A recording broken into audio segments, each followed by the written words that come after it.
Shalom, bienvenidos a un nuevo estudio junto con la comunidad Venida Donolam. Estamos estudiando, ¿cierto? Estas semanas sobre la cuenta del Omer, Sefirat a Omer. Y en esta oportunidad vamos a hablar sobre Yeshua y el Omer. Repasando el camino a Shavuot. Este camino que hemos transitado ya hasta el día de hoy, ¿cierto? 35 días hemos contado. Y ya nos queda poco, poquito, muy poco. Así que vamos a recordar un poquito todo lo que ha sido este proceso, también en relación con la vida de nuestro Maestro, la vida, la muerte y la resurrección de nuestro Maestro. Así que vamos a colocarnos desde ese punto de vista, qué es lo que ocurría cuando el Maestro fue crucificado, ¿cierto? ¿Qué es lo que ocurría cuando él estaba en la tumba? ¿Qué estaba ocurriendo con el Homer durante esos días? ¿Qué día se apareció él también a sus discípulos? Vamos a recordar todas estas cosas también para ver que realmente para nosotros como creyentes sí tiene mucho significado, ¿cierto? Estos días del Homer. Tiene eh, bastante representación, sobre todo en nuestro foco de fe, que es la vida y las enseñanzas de nuestro Maestro a la luz, ¿cierto?, de los tiempos señalados. Vamos entonces allá. Bueno, como les decía, la mitzvah de, de hacer la cuenta, ¿cierto?, del Omer, es de real importancia, no solamente para el pueblo judío en sí, que obviamente cada mitzvah es importante, pero también para nosotros como Talmidim, ¿cierto?, de Yeshua, como discípulos, es importante. Realmente esos días ocurrieron las cosas más fundamentales que quizás marcan nuestra fe, nuestro episodio de fe en cuanto a, a la vida, ¿cierto?, la muerte y la resurrección de nuestro Maestro, enviado, ¿cierto?, de parte del Eterno para traernos salvación. Por lo tanto, tiene varias implicaciones mesiánicas porque fue en estos días donde ocurrieron varias cosas. Bueno, el Homer y el Mesías. Hablemos un poco entonces de esto. Como allí dice, el mismo día en que Caifás, por cierto, antes de comenzar me baso en un estudio de Daniel Thomas Lancaster, del Ministerio Primero del Futuro de Sion, que hace un buen recuento para que nos coloquemos al día en relación al enfoque del maestro durante estos días del Homer. Cito, dice, el mismo día en que Caifás y sus asociados juzgaron al maestro, tres apóstoles del Sanedrín,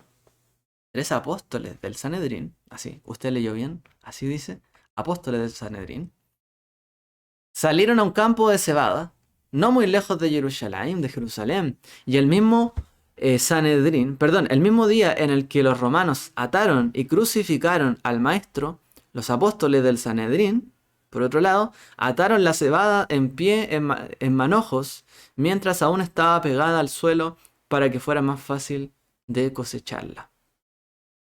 Es decir, en el mismo momento, ¿cierto? Cuando el maestro está siendo prácticamente atado, crucificado, en ese mismo momento, los enviados o apóstoles, ¿cierto? Del Sanedrín, que iban a revisar los campos para ver la cebada, iban a secar los primeros atos de cebada, estaban viendo allí, ¿cierto?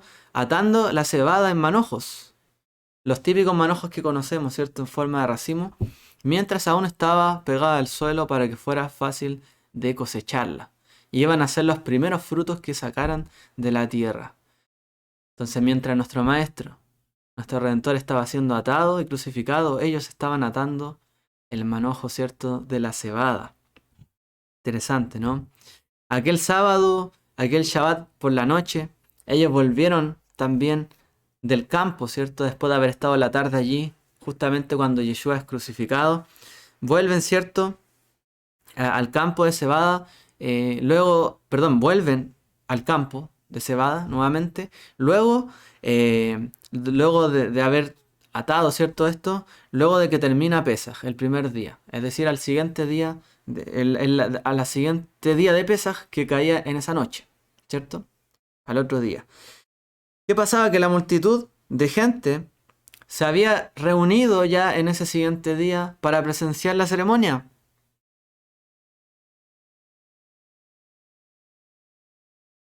Y ahí tenemos una imagen representativa. Entonces, blandiendo las hoces, estos tres apóstoles enviados, ¿cierto?, del Sanedrín, se dirigían a la multitud que estaba allí a punto de presenciar la primera cosecha, ¿cierto?, de la gavilla, de la cebada, en este caso, y preguntaban a la multitud, ¿ya se ha puesto el sol? Y la gente respondía, sí. Y repetían la pregunta 2 veces más, es decir, 3 veces en total, y recibían un total de 3 afirmaciones de los aldeanos, de que realmente sí, se había puesto el sol. Era la hora de cosechar la cebada, la primera parte de la cebada, de pasar la hoz. Y luego preguntarían 3 veces, ¿cortamos con esta hoz? Para animar, ¿cierto?, a la gente que estaba ahí reunida. Y la multitud respondía con 3 veces, 3 afirmaciones, ¿cierto? Muy entusiasta de sí, por supuesto. Entonces, imagínense ahí el momento. Preguntaban, ¿ya se puso el sol? ¿Es la hora? Sí, es la hora, sí. Y toda la gente animando. Y luego, ¿cortamos con esta hoz? Sí, cortamos, sí. Cortamos, sí. Y luego 3 veces más preguntarían estos apóstoles enviados del Sanedrín, ¿ponemos el grano en este cesto? Que allí tenían, ¿cierto?, para colocar la cosecha. Sí, responderían, ¿cierto?, la gente. Y cada uno de los segadores preguntaría luego, ¿empiezo a cortar ahora? Y cada vez la gente, la multitud, ¿cierto?, respondería con entusiasmo un sí. Y así comenzaría a arrancarse, ¿cierto?, la nueva cosecha. Ese era el momento que se estaba viviendo. Yeshua, ¿cierto?, había sido atado. También se había atado en ese día anterior, se había buscado dónde estaba, ¿cierto?, esa cebada más madura. Y luego al otro día sería a pasar la hoz. Se levantaría, por así decirlo. ¿Ya? De allí. Entonces, en este proceso, el maestro, ¿cierto?, estaba todavía allí, podemos decir, en todo este proceso de entre la muerte y la resurrección. Entonces los segadores recogerían 3 seas, de acuerdo a la medida bíblica, o el Homer, de la cebada en sus cestas y la llevarían de vuelta a Jerusalén en esa misma noche. Y los cestos tenían que tener suficiente grano, ¿cierto?, para constituir una gavilla completa de cebada. Como lo dice la Torá, y está escrito, traerás al sacerdote el homer de las primicias de tu cosecha, él agitará el homer ante el Señor para que seas aceptado al día siguiente del sábado o del Shabbat al sacerdote, el sacerdote lo agitará. Entonces ellos llevaban, ¿cierto?, esta cebada, esta gavilla completa al sacerdote, prácticamente, para que en ese mismo, de vuelta en esa misma noche, para que luego el sacerdote fuera a agitar, ¿cierto?, toda esta gavilla. La Torá prohibía utilizar o comer cualquier producto, ¿cierto?, de las cosechas de cereales del nuevo año hasta que el sacerdocio, luego de haber recibido esta gavilla, ofreciera meciendo, ¿cierto?, esta cebada, primeramente. O sea, eso era lo primero. Primero el sacerdote tenía que ofrecer esa cebada. Primero lo primero.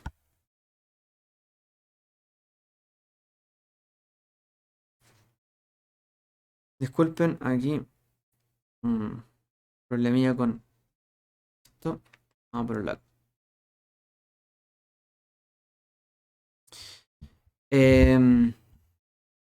Entonces la cosecha, ¿cierto?, de cebada era una de las primeras cosechas que se maduraba en Israel.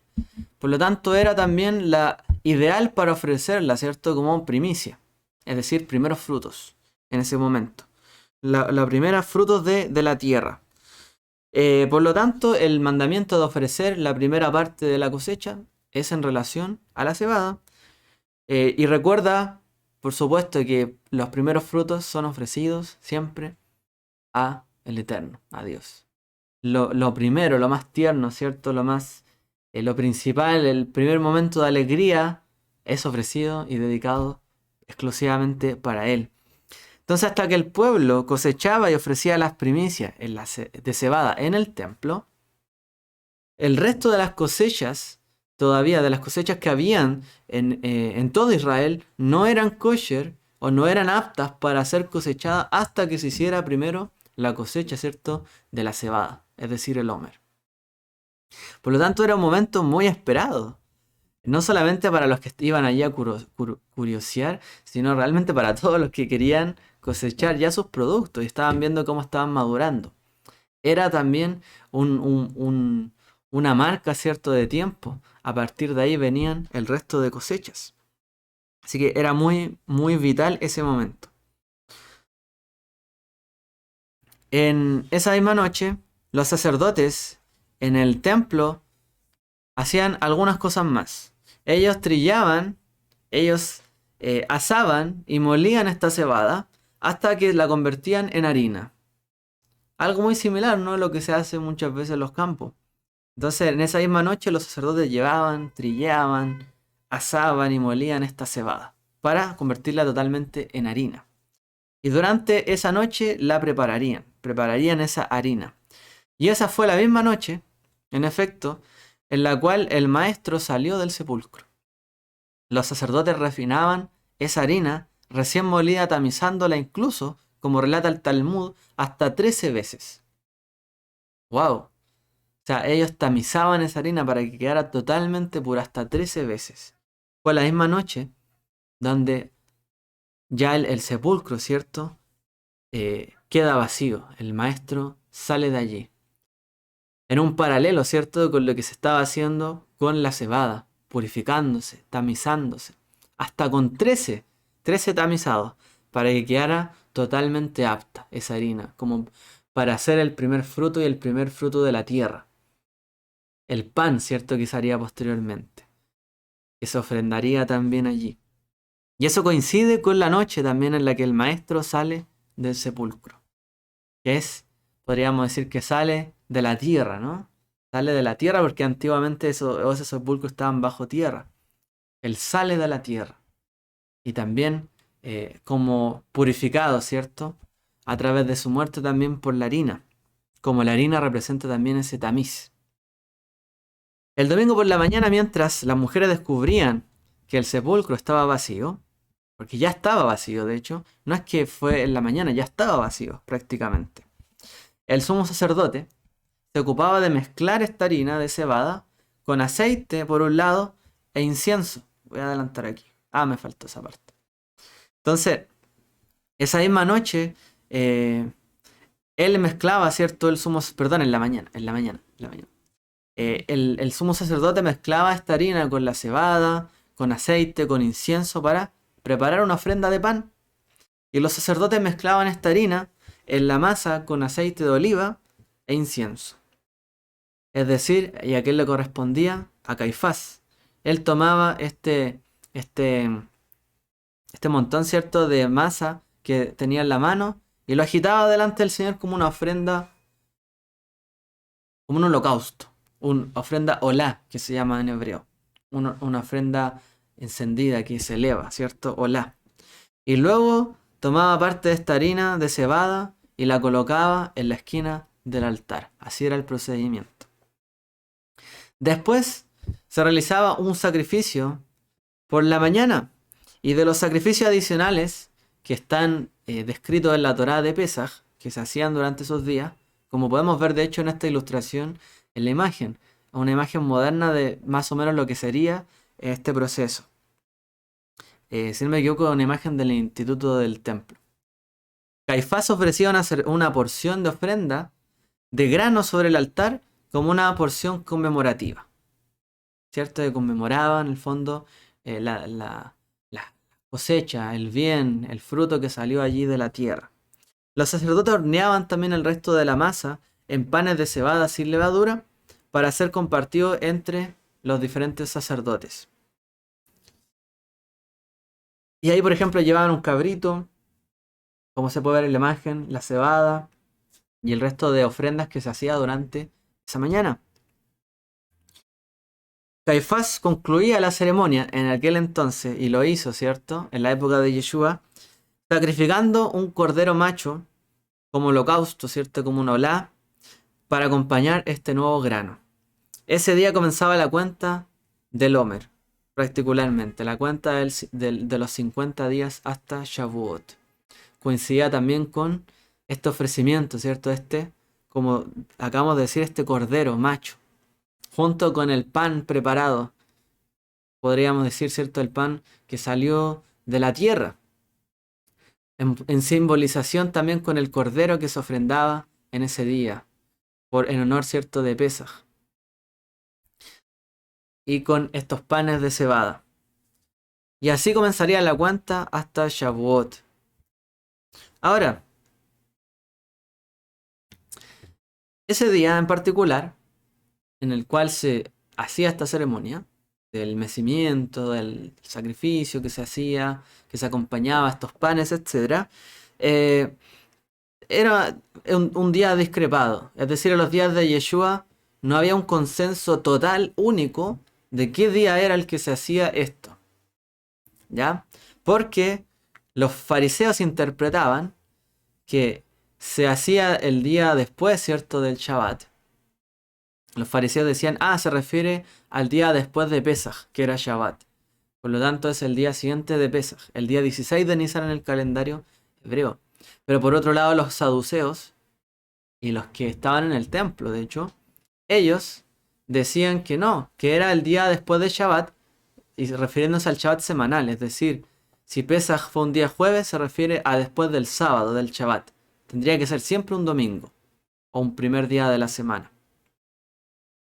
Entonces, ese día de reposo que aparece en la Torá, que nosotros recitamos cuando decimos la bendición, ¿cierto? Contará 7 semanas completas a partir del día siguiente al día de reposo, al día de Shabbat, mi Majorata Shabbat, como dice en hebreo.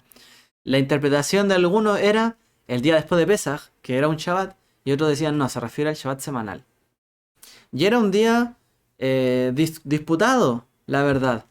No había un consenso único, como les digo, en aquel entonces. Pero, al menos, en aquel entonces los fariseos eh, contaban con el apoyo del pueblo. Porque los saduceos generalmente velaban por sus propios intereses, temas de mercadería, temas de negocio. Tenían otra interpretación de la escritura, pero no era tomada en cuenta. ¿Por qué? Porque realmente dejaba mucho que desear como referentes, como hablábamos en la mañana.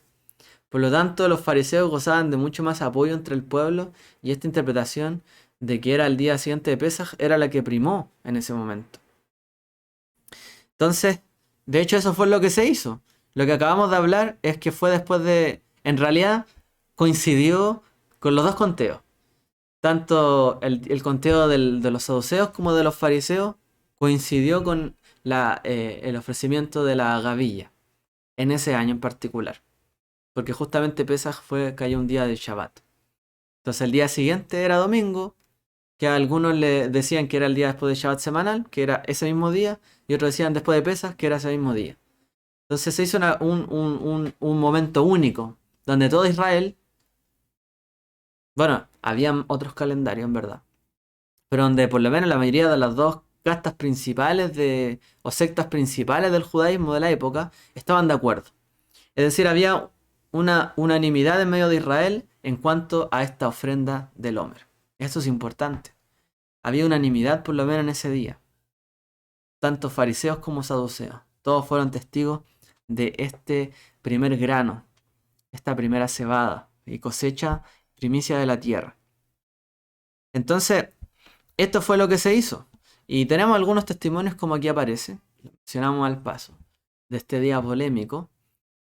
Josefo, en el libro de Antigüedades, él nos dice el segundo día de los panes sin levadura, que es el 16º día del mes, es decir, el día 16 de Nisan. Él lo dice que es el segundo día de los panes sin levadura y dice, participan por primera vez en los frutos de la tierra, es decir, el día después de Pesaj, pues antes de ese día no los tocan. También en esta participación de las primicias de la tierra sacrifican a un cordero como holocaustos a Dios. Este no es el mismo cordero de Pesaj, sino que es un holocausto que era que acompañaba, ¿cierto?, al ofrecimiento o la ofrenda de la cebada en ese momento, de ese primer grano. Se hacía con un cordero. Y Josefo atestigua que realmente era el día 16 que se hacía en ese momento. También dice Filón, de Alejandría, también hay una fiesta en el día de la fiesta de la Pascua que sucede el primer día y se llama la gavilla. Es decir, el primer día se refiere al día 16. Prácticamente está hablando del primer día, en la misma cuenta. Que corresponde al primer día y se llama la gavilla, el Homer, por lo que ocurre en ella, porque la gavilla se lleva al altar como primicia. Sea Filón también atestigua de que se hacía durante el día después de Pesaj, prácticamente, conforme a la cuenta farisea. Es decir, aunque habían otros conteos, se hacía conforme a lo que dictaba la tradición farisaica. También dice el Levítico: levantará la gavilla ante el Señor para que sea aceptada por vosotros. Y al día siguiente del primer día, el sacerdote la levantará. Y eso es lo que vemos allí, ¿cierto?, en la imagen, que es lo que está ocurriendo en ese momento. Entonces, en ese año en particular, tanto los fariseos como los saduceos coincidieron en el día. Y el mismo día para ofrecer la cebada. Y esto es interesante, ya que realmente Pablo, ¿cierto?, también nos habló de este simbolismo. Pablo y Shaul nos dijo: el Mesías ha resucitado entre los muertos, como las primicias, ¿cierto?, de los que duermen. Y no había duda en esto, en el sentido de que era ese el día, donde también nos encontró su sepulcro.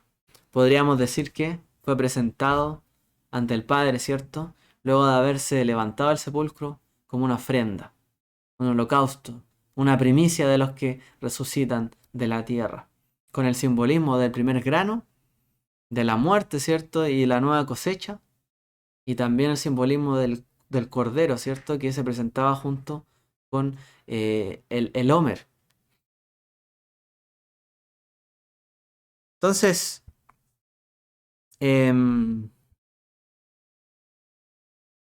este recuento de los días no es algo menor, es importante porque, como hemos hablado, todos estos días tienen un significado espiritual profundo para nosotros como creyentes, dado que fue allí donde las primicias se llevaban, y Yeshua es entendido también en la escritura como el primero, las primicias de los que dormían, que es levantado en la resurrección, es el primero que se alza. Es importante que haya coincidido para que Israel en el fondo estuviera de acuerdo en ese día. Es importante, realmente.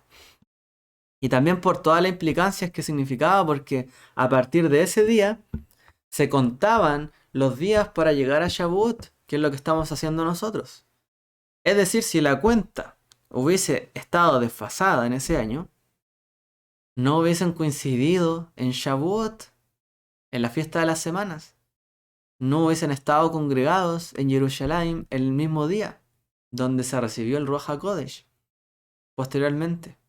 Entonces era importante que coincidiera el mismo día, ya que toda la travesía representaba también, desde inicio a fin, un proceso, como ya lo hemos estado viendo, que inició en Pesaj, continuó con Hag HaMatzot, pasando por esta primicia que era presentada hasta llegar a Shavuot, que es el viaje de la salida de Egipto hasta llegar, ¿cierto?, al monte Sinai, donde es recibida la Torá, la instrucción. Como también por fuego, con voces, ¿cierto?, y estruendo, como lo recibieron los hijos de Israel en el desierto, a cómo lo recibirían los discípulos de Yeshua también, y los que estaban congregados en Jerusalén, ¿cierto?, como lenguas de fuego también. Las implicancias, por lo tanto, son importantes para nosotros.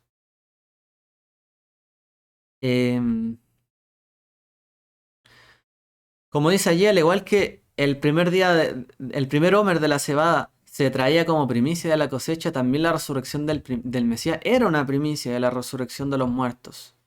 Esta es la imagen que nos dijo Pablo y que cité. El Mesías ha resucitado de los muertos, primicia de los que duermen. Y así como las primicias de la cebada hicieron que todo el resto de la cosecha fuera apta. Es decir, si no había un alzamiento, una cosecha que la hoz, ¿cierto?, se colocara en la cebada, ninguno de los frutos después que venían era kosher todavía, no era apto para consumo.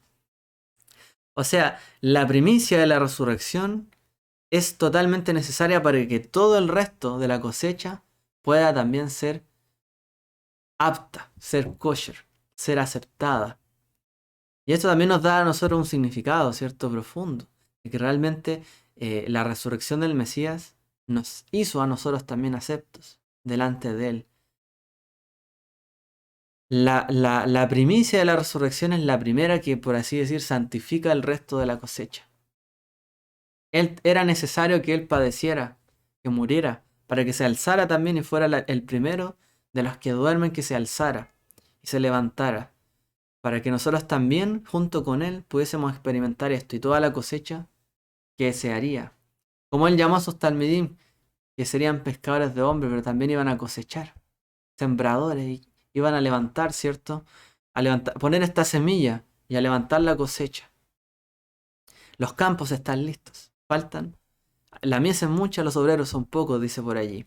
Bueno, pero primero tenía que haber este alzamiento del Homer para que todo el resto de la cosecha pudiese ser apto, kosher o kasher.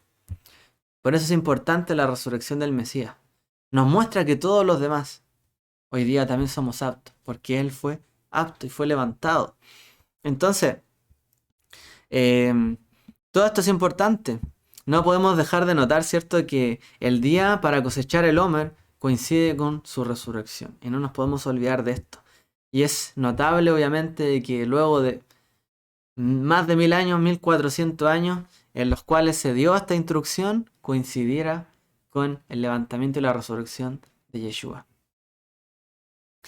Y al igual, ¿cierto?, que se traía el Homer como primera primicia, también el Mesías era la primicia de la resurrección, como hemos dicho. Y eso es lo que hizo posible el Mesías. Entonces, recordemos, nadie podía comer nada, ni cosechar nada de ello, ni tomar provecho de todo lo que venía hasta que nos fuera presentado primero el Homer. Y Yeshua representa también ese Homer, que fue atado, fue preparado y fue puesto a la hoz. Y por así decir, en un sentido cortado de la tierra de los vivientes, pero alzado también, ¿cierto? Elevado como el olá, el sacrificio olá, que era elevado hacia los cielos. Ya no en una naturaleza terrenal, ¿cierto?, apegado aquí, sino ya desprendido como una ofrenda grata, en un cuerpo resucitado que sirve para hacer pan de vida. La primera cebada que representó, el pan también, se hacía pan con ella. Así que tiene muchas implicancias para nosotros. Y por supuesto que todo esto es importante, como ya lo hemos dicho. Nosotros hemos contado todos estos días del Homer, ¿cierto? Desde el primer día, dando una bendición. Hoy es el primer día del Homer. Hoy son 2 días. Hoy son 7 días, que son una semana, 8 días, una semana y un día. Y así, y así. Hemos contado recitado el Salmo 67, que habla sobre la salvación también de las naciones. Que los pueblos también te clamen. Que se alce esa primicia. La primicia de las naciones, ¿cuál es? ¿Cierto? Israel. Y de Israel la primicia es el Mesías. Y así también todo pueda venir la cosecha grande, ¿cierto?, de las naciones. Hay una premonición también que se habla allí, proféticamente en el Salmo 67, que Él va a bendecir a las naciones también. ¿Cómo? A través de esta gavilla, este alzamiento, ¿cierto? La tierra ha dado su fruto. Él nos bendecirá. ¿Por qué? Porque ha dado su fruto. Y ese fruto es de bendición. Y ese fruto marca que todo el resto de los frutos está bendecido. Que todo el resto de los frutos es apto. Entonces, que nos ha dado ese fruto es importante. Y ese fruto es el Mesías. Esa es nuestra renovación espiritual que hacemos cada día. Estamos en un proceso de ascensión durante todos estos días, ¿cierto?, que hemos estado contando. Y nos aproximamos hacia Shavuot, el momento donde se entrega la Ruach HaKodesh, donde se entrega la Torá, pasando por Pesaj, etc. Y obviamente hablamos, ¿cierto?, de todo esto como algo importante. ¿Por qué? Porque pasamos también por todos los días donde el Maestro estuvo con nosotros. Yeshua, ¿cierto? En esta semana que vamos a vivir, fue y se conmemorará el día de la Aliyah, Yom HaAliyah, como aparece ahí, el día de la ascensión, donde Yeshua asciende.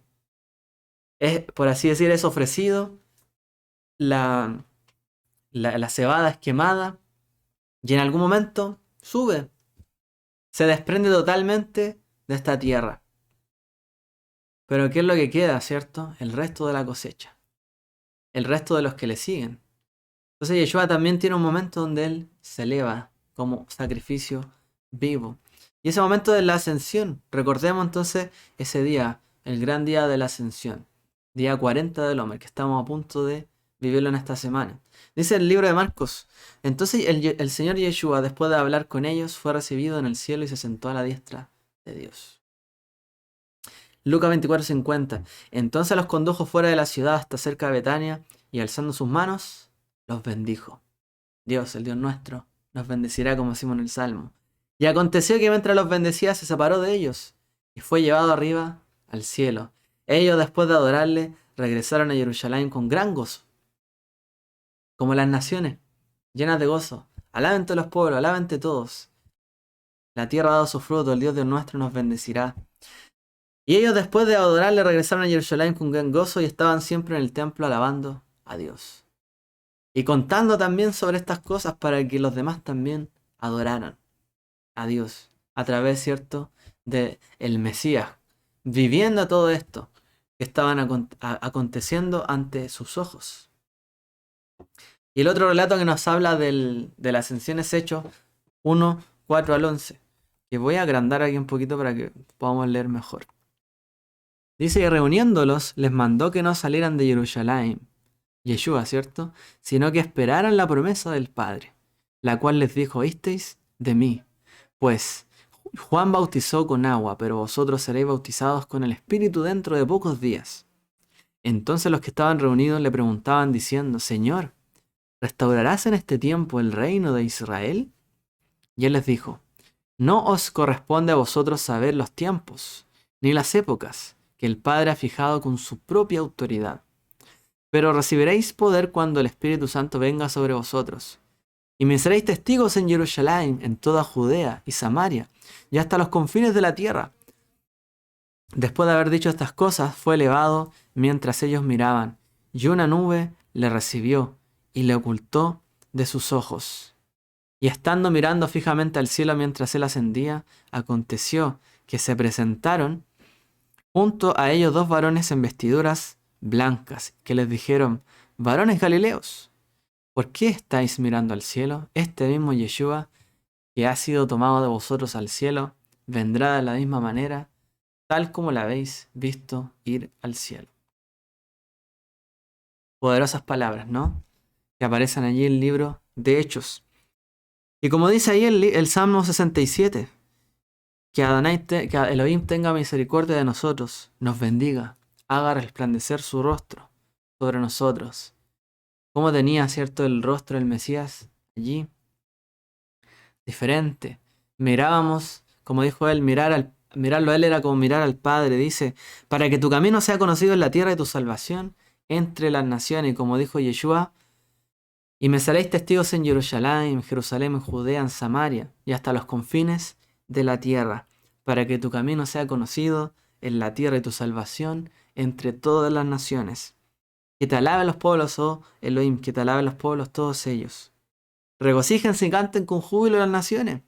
Y así dice que ellos se fueron adorando a Jerusalén, al templo, dando testimonio de todo esto. Tú juzgarás a los pueblos con equidad, y guiarás a las naciones de la tierra. La tierra ha dado su fruto. Elohim nuestro nos bendecirá. Si ya se ha alzado el Mesías, si ya ha estado con nosotros, ya ha sido alzado este primer fruto, es porque también ha llegado nuestro tiempo de salvación y de resurrección. Y la promesa también a nuestra vida. Bendíganos Él y teman todos los confines de la tierra. Similar, ¿no?, el cuadro que vemos entre la cuenta del Omer y estos versos que nos hablan de Yeshua ascendiendo. El propósito de el levantamiento, el alzamiento de Yeshua era justamente que el resto de la cosecha fuera apta, que sea kosher. ¿Qué le dice Pedro, por ejemplo? ¿Qué le dice el Eterno a Pedro en el sueño? No llames tú impuro a lo que yo he purificado a las naciones, se refiere. No digas tú que no son aptos, porque yo los he hecho aptos a través del Mesías, ¿cierto?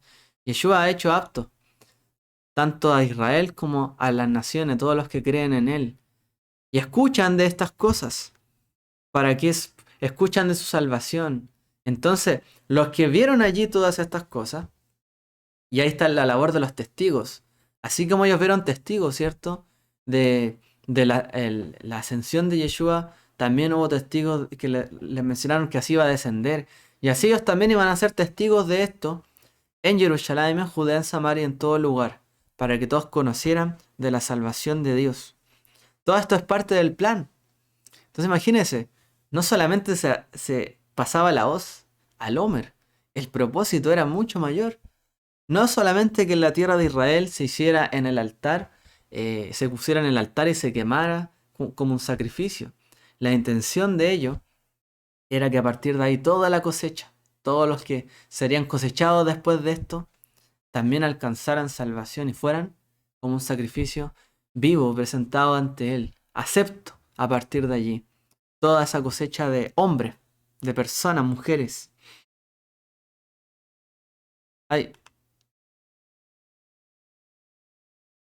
Entonces, se apareció ante ellos un Yeshua resucitado. La resurrección del Maestro, ¿cierto? Durante estos días trajo también consigo de que Él apareciera a diferentes discípulos durante estos días. Y obviamente es un motivo de alegría y motivo especial para todos nosotros de aquellos días. Es un tiempo para recordar que también Él fue resucitado y toda la obra que Él hizo para con nosotros. Todas sus apariciones cayeron también dentro de los días de la cuenta del Homer. Para quien no sabía, todas las veces que se apareció luego de su resurrección fueron en los días del Homer. Entonces enumeremos qué es lo que pasó. Como aquí sale. Al final del primer día del Homer, resucitó y se le apareció a Miriam y a dos de los nuestros mientras viajaban a Emaús y también a Pedro, como dice la escritura. Entonces al final del primer día del Homer, cuando ya se había alzado, se apareció a Miriam y a dos más mientras viajaban a Emaús y también a Pedro. Luego el segundo día del Homer se le apareció en medio, entre 12, entre los 12. ¿Recuerdan? Allí aparece él en la escena. El noveno día del Homer también se apareció de nuevo y fue Tomás, ¿cierto? El que estuvo allí. Y Tomás interactúa con el Mesías. Durante este recuento apareció también a 500 de los nuestros, de los creyentes, ¿cierto? Y también a Jacob, a Santiago, según lo que relata el libro de Hechos. Se desapareció a muchísimos discípulos durante esos días para que vieran esta gavilla, ¿cierto? Ya alzada. Durante este recuento se apareció también a 7 más mientras pescaban en el mar. Mientras ahí estaban pescando, ¿cierto? Y también el día 40, el 40º día del Homer, llevó a la colina, ¿cierto? Cerca de Betania. Y lo vimos como gran nube de testigos todos, por así mencionar, junto con nuestros padres y nuestros maestros y los talmidim de Yeshua. Y lo vimos ascender. Y antes de ascender y de subir, nos ordenó que no saliéramos de Jerusalén, sino que esperáramos allí la promesa.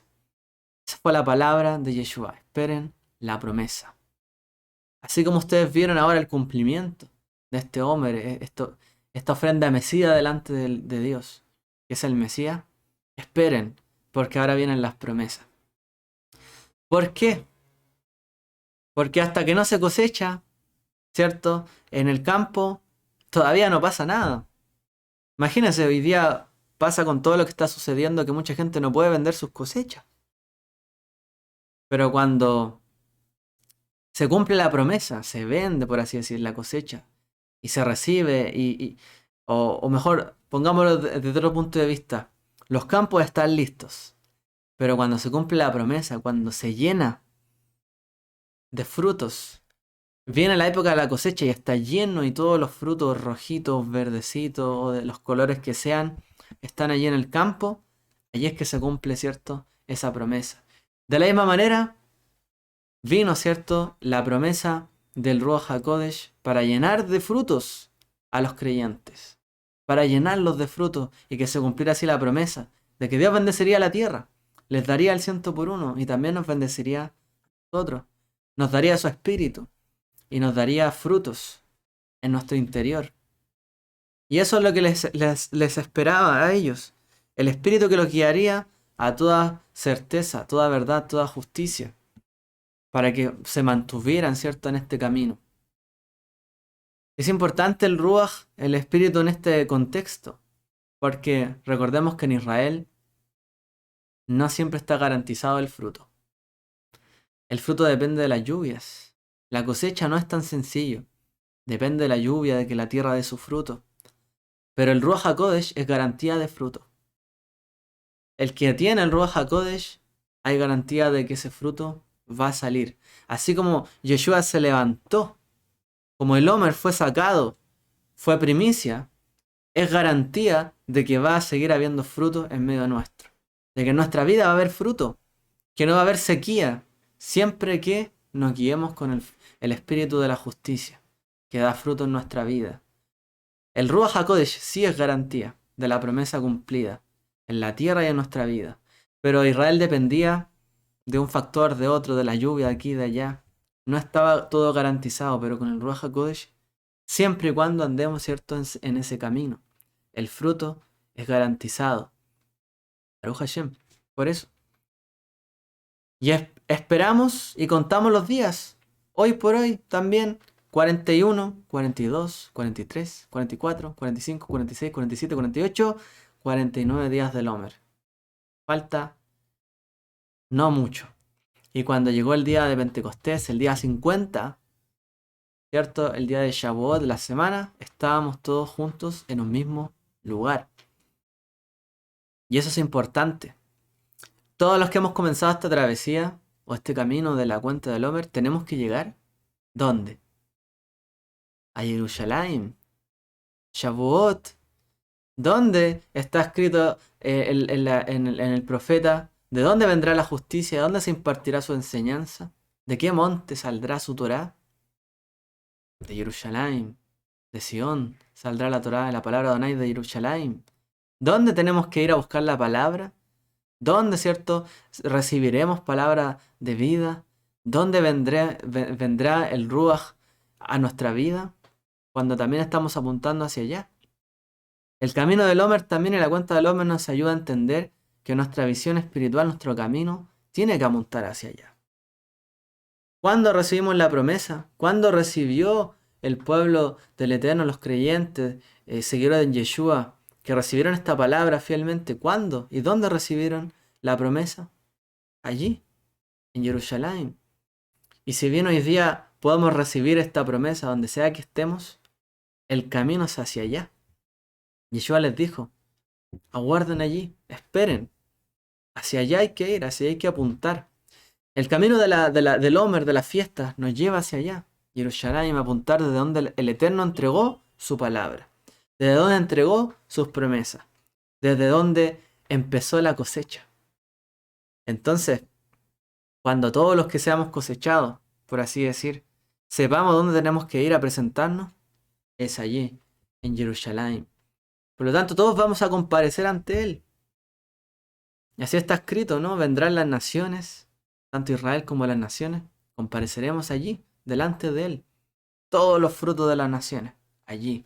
Entonces, no podemos perder ese foco. El hombre nos ayuda a enfocarnos. ¿Dónde estamos mirando? ¿Qué estamos estudiando, aprendiendo? ¿Está mirando, apuntando hacia sus propósitos, hacia sus planes? Yeshua sí les dijo una cosa a sus talmidim.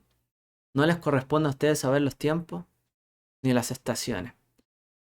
Entonces uno dice, pero ¿cómo? Si ahora sé que Shavuot es Shavuot, que el Homer aquí y allá, pero ¿cómo no me corresponde? Entonces no sé. Es que no sabemos cuándo. Pero sí tenemos que apuntar hacia allá. No sabemos cuándo Él restaurará las cosas, pero tenemos que estar mirando siempre hacia allá. Hasta que restaure las cosas.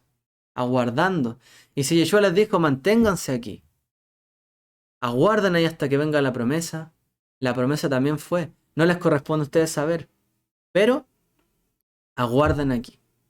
Año tras año, porque el mandamiento no fue, Yeshua les dijo ese año para recibir la promesa, pero el mandamiento es año tras año, ir allí, esperar la promesa hasta el cumplimiento de que venga y se restaure el reino, ¿cierto?, de Israel y el trono del Mesías, y el trono del Eterno, ¿cierto?, en Jerusalén, y su templo, etc. Entonces, nuestra mirada tiene que estar hacia allá. No nos corresponde saber cuándo será, pero tenemos que estar aguardando allí, aguardando hasta que suceda. Entonces, este camino de la fiesta, esta travesía de Pesaj a Shavuot nos ayuda a eso, encaminarnos de dónde viene la Torá, de dónde vienen las promesas, el Ruach, para estar dando fruto, para estar cosechando realmente fruto. Que Él nos llene nuestra vida de fruto. Que Él sigamos el ejemplo de nuestro Mesías, que padeció en el amor, en la justicia, en la misericordia. Y que entendamos finalmente el propósito también, porque Él no solamente dio esto para algunos pocos, sino como dice el Salmo, para que todas las naciones te conozcan y sea anunciada tu salvación entre todos los pueblos. Y ahí está la comisión, ¿cierto?, que reciben, para que tu camino sea conocido en la tierra. Y el camino nos lleva hacia allá. Así que sigamos mirando, ¿cierto?, hacia Shavuot, con los ojos puestos en la meta, que ahí está una de las metas. El Eterno nos pueda llenar de su Ruach HaKodesh en estos días, para donde sea que estemos reunidos en uno u otro lugar, podamos estar unánimes, que su Espíritu nos esté llenando, esté presente en nuestra vida y podamos recibir lo que Él tiene que dar siempre, Shavuot tras Shavuot. Y si no será este Shavuot donde estemos con Él, será el próximo, pero siempre apuntando hacia allá. Bien, amados, voy a dejar este estudio hasta aquí, al menos en la exposición, esperando que haya sido de bendición todo este camino. Y bueno, todavía nos quedan algunas semanas para hablar también de Shavuot y algunas cosas más sobre la fiesta como tal, que en verdad también es muy, muy rica en contenido. Así que el Eterno les bendiga a todos ustedes y deseándoles también la mejor de la semana. Que el Eterno les bendiga. Shalom.